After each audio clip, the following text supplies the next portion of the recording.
You need to make this ridiculously delicious no-bake treat. Hi there, foodie friends. My name is Carly and welcome back to my channel, Adventures in Yum. These no-bake treats are called Butter Millionaire Bars, and they're the perfect way to have something sweet without having to heat up the oven or the house when it's crazy hot outside. This is one of my top favorite no-bake treats because it's a cookie butter lover's dream, and everyone who has taste tested it has gone crazy over how much they loved it. First, we're adding 1.5 cups or 300 grams of granulated sugar into a heavy bottom saucepan and placing it on high heat on the stove, making sure to periodically move the sugar around with a rubber spatula. While the sugar melts and caramelizes, to a parchment paper lined quarter-size sheet pan or a 9x13 pan, we add a layer of Lotus Biscoff cookies. Once the sugar completely melts and reaches a deep amber color, immediately remove the pan from the stove and then carefully stir in 3 ounces or a 1/4 cup plus 2 tablespoons or 90 milliliters of heavy cream. Please be very careful because the steam that rises after adding the cream is extremely hot. After mixing that in, we're adding 6 tablespoons or 83 grams of unsalted butter. Next, we're adding 3/4 cup or 180 grams of cookie butter and thoroughly mixing that into the caramel. If it seems like the unsalted butter and cookie butter have some trouble fully mixing into the caramel, place the pan back on the stove over medium heat and stir until everything is combined, and then remove the pan from the stove. Finally, we're adding a little over 1 teaspoon of salt and 3 teaspoons of vanilla extract.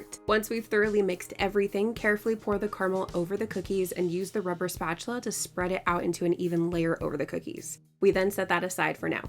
While the caramel layer starts to set, we're making the top layer. To a small heat-safe bowl, we have 1 cup or 240 grams of cookie butter, and to that we add 1 stick or 110 grams of unsalted butter. We then melt this in short increments in the microwave until the butter is fully melted. Stir the cookie butter and butter together until they're fully mixed, and then pour on top of the cookie butter caramel layer.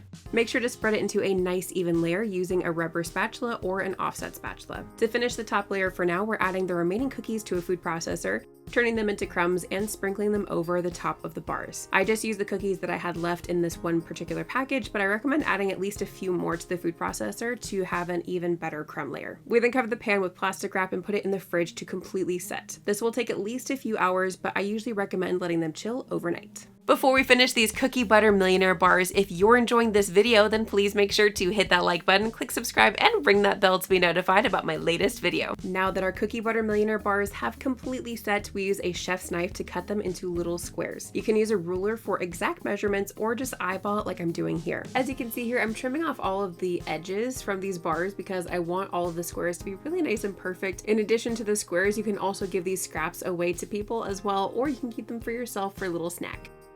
Now, you can enjoy the bars just like this. However, to make them look even better, we can melt either a little white chocolate or a little bit of white vanilla melting wafers in the microwave and then add them to a piping bag and drizzle them over the bars like this. These are genuinely one of the best no-bake treats I've ever made. The crunchy cookie combined with the chewy cookie butter salted caramel and the smooth cookie butter layers provide a variety of textures while also having the perfect balance of cookie butter flavor. If you're interested in checking out some of the products I used in this video, then please make sure to check out that video description below for some of their Amazon links. Thank you so much for joining me today, foodie friends. I'll see you next time for another yummy adventure.